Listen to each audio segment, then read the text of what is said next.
Through the microscope, the boy sees the Gale. Freeze his wolf fur into boxes of baking soda, eyes made of cabbage holes and pine cones, his sister on the swing set, a jutting snout, arced and beaded. She hums the tune that her blood darts. She is holding a glass ball of hair in her paws. When the windmills topple and the quarry fills with rain, there is only one choice left for the siblings. Carry the quartz in a rucksack, help each other down the ravine with 4 spare hands.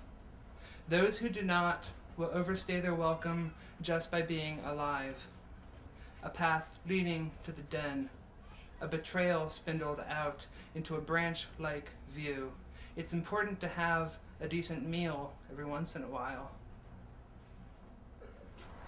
Statues that make sleeping sounds are not statues. The wolf built a marionette of a wolf girl 40 feet tall and hid her in the wine cellar. Quiet visits, a billiard game, another blanket layering the mat. On the morning that he is to be married, he lifts her from the cellar to unleash the crowd.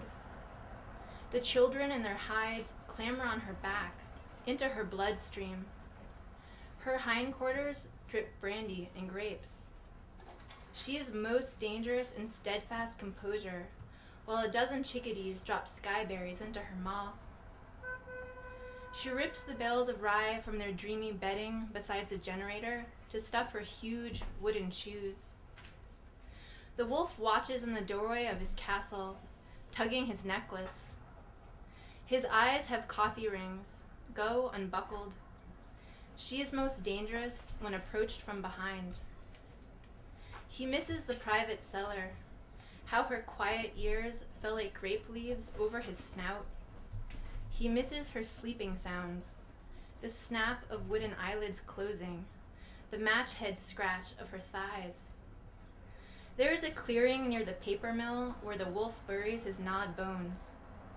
He wonders how deep the dirt goes down, why the most vicious barbs and teeth adorn the most fragile statues. The marionette's fur is shredded paper. Her eyes are glowworms tracing mice through each night. The other wolves shirk from her, even when her ear folds over a yawning child.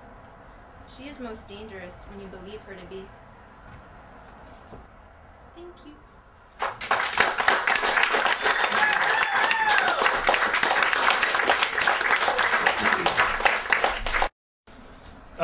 These are poems from a chapter called The Mule-Shaped Cloud. I'm going to read the epigraph. The mules that angels ride come slowly down the blazing passes from beyond the sun. The ascensions of their tinkling bells arrive. These muleteers are dainty of their way. Wallace Stevens. The mules helped me navigate the night. The sky was a roller shade. I pulled it down and walked right in, kept my eyes closed to maintain the illusion of blue. But everything I imagined was black. Even the stars rearranged themselves like furniture. I had to trust the mules that the feng shui was happening. The mules teach us the true meaning of Easter.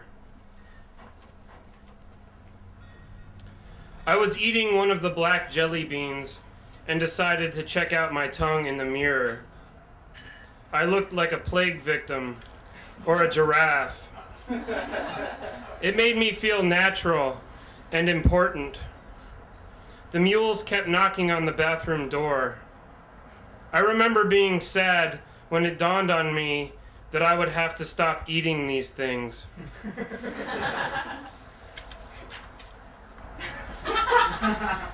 The mules are minimalists. I mowed my lawn like a Franz Kline painting. When I asked my neighbor what she saw, she climbed a ladder for a better view. This was actually very thoughtful and more than I was hoping for.